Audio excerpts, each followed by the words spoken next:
ये कहानी राजस्थान के कोटा शहर की एक भूतिया हवेली के बारे में है। ये हवेली राजा महाराजा के समय में बनाई हुई थी, लेकिन पिछले 18 सालों से इस हवेली में आज तक कोई भी रहने के लिए नहीं आया है। इच्छा होने पर भी इस हवेली में कोई भी नहीं रह पा रहा था, क्योंकि लोगों का कहना थी कि इस हवेली में भूत प्रेत का साया है। जब अजीत सिंह को इस हवेली के बारे में पता चला तो उसने तय किया कि वो इस रहस्य को जानकर ही रहेगा, क्यों लोग इस हवेली में नहीं रह पा रहे हैं। उसने मजबूत इच्छा शक्ति से हवेली में रहने की पूरी तैयारी कर ली। जब उसने हवेली के अंदर जाने के लिए पैर आगे बढ़ाए तो दरवाजे पे किसी अनजान व्यक्ति ने उसे रोक लिया और नजदीक जाके बोले, कौन हो आप और किधर जा रहे हो? अजीत सिंह ने जवाब देने के बजाय उसने सामने सवाल किया, जी आप कौन? मेरा नाम अर्जुन सिंह है और मैं यही पास में ही रहता हूँ। अजीत सिंह ने कहा, ओह अच्छा, मैंने सुना है कि यह एक भूतिया हवेली है और यहाँ कोई नहीं आ पाता है, इसलिए मैं इस हवेली में एक दिन रुकने का फैसला किया है। अर्जुन सिंह ने कहा, जी हाँ, आपने सही सुना है और आप भी अंदर मत जाइए, मेरी माने तो आप भी वापस लौट जाइए, यहाँ बहुत खतरा है। ये सुनकर अजीत सिंह खुश हो गया, जैसे उन्हें कोई लॉटरी लग गई हो। अर्जुन ने उसकी खुशी को देखकर बोला, आप क्यों खुश हो रहे हो? आपको तो भूत का नाम सुनकर डर लगना चाहिए।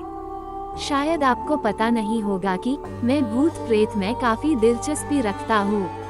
अगर इस हवेली में भूत है तो मैं अंदर जरूर जाऊंगा और सारी सच्चाई का पता भी लगाऊंगा। इतना कहकर अजीत सिंह उस हवेली में चले गए। अंदर जाके अजीत ने अपनी बैग को साइड में रखा और हवेली के चारों ओर देखने लगा। सारे रूम भी चेक कर लिए। बाद में ड्राइंग रूम में आके सोफे पर बैठ गया। उसने वहां बैठकर दारू के 2-4 पैग भी पिए। वहीं अचानक उस रूम में लाइट का एक बल्ब चालू बंद होने लगी, लेकिन अजीत ने उस पर ध्यान नहीं दिया। थोड़ी देर बाद दूसरा बल्ब चालू बंद होने लगा, फिर तो हवेली की सारी लाइट चालू बंद होने लगी। ये सब देखकर अजीत अपनी जगह पे खड़ा हो गया और सचेत हो गया। अचानक उसके सामने एक छोटा टेबल हवा में उड़ने लगा।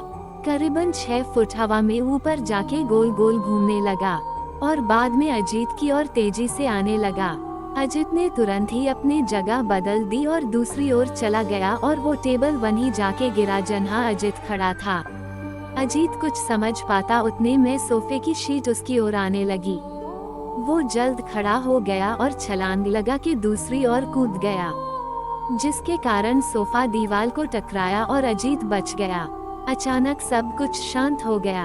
अजीत ने चारों ओर सतर्कता से देखा और बड़ी आवाज में बोला, तुम जो भी हो सामने आकर के बात करो। वहीं एक बड़ी परछाई उसके सामने आई। अजीत ने उस परछाई को देखकर बोला, कौन हो तुम और क्यों मुझे मारना चाहते हो? परछाई, तुम्हारी भूल के कारण। अजीत, मेरी भूल? मैंने कौन सी भूल की? परछाई, इस हवेली में आने की भूल। मैं किसी को भी इस हवेली में खुश नहीं देख सकता। अजीत, लेकिन क्यों? वो परछाई ने जवाब दिया, आज से 18 साल पहले इस हवेली के मालिक ने मुझे यहीं पे ही मार डाला था। मेरी कोई गलती भी नहीं थी। इस कारण की वजह से मेरी आत्मा इस हवेली में भटकती रहती है। मैं किसी को भी इस हवेली में नहीं रहने दूंगा, क्योंकि इस हवेली में मेरा खून हुआ था। इस हवेली में जो भी रहने के लिए आएगा उसकी मौत होगी। अजीत ने कहा, मैं तुम्हें अपने असली रूप में देखना चाहता हूँ। तुम्हें मारने से पहले मैं तेरी यह इच्छा अवश्य पूरी करूँगा। और उस परछाई ने एक भयानक दरमियाना रूप ले लिया। उसका चेहरा इतना भयानक था कि अजीत भी एक क्षण के लिए डर गया था, लेकिन दूसरी ही क्षण में उसने अपने आप पर काबू पा लिया। बाद में इसने अपनी जेब में से सफेद पाउडर निकाला और उस भूत के पर फेंक दिया। भूत पर पाउडर पड़ते ही वो जलने लग गया। बड़ी बड़ी ज्वाला ही उठने लगी। वो बहुत जोर जोर से चिल्लाने लगा और बाद में पूरी तरह से जल गया।